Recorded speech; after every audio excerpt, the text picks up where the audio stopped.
Last year, Black America in 2016, we spent $2 billion on Air Jordans. So first we gotta understand that most households have the same major categories of expenses.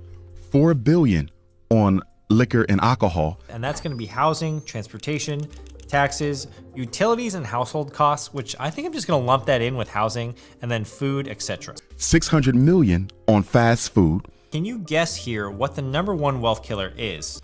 And we bought twice the amount of Mercedes Benzes as white America, although white America has twice the wealth of black folk. It's actually transportation. So cars are a huge wealth killer. And the reason is that a lot of our society attributes success to having a really nice car or a nice ride. And I think a lot of people buy nicer of a car than they can actually afford because of status. So the question becomes, what is it about the Mercedes Benz that makes it so attractive to African Americans even when they can barely afford it? 15.7% of people who financed a new car in Q4 of 2022 committed to a monthly payment of more than $1,000 a month, which is the highest it's ever been. And it's because it's a status symbol. That's all. Cars are a huge wealth killer. And one thing we know about oppressed people, when you can't enjoy true freedom, you surround yourself with the symbols of that freedom. Absolutely. Cars are a huge wealth killer. And that's why the Louis bag is so important. Cars are a huge wealth killer. That's why our children will kill for Air Jordans. Cars are a huge wealth killer. It's not the sneaker,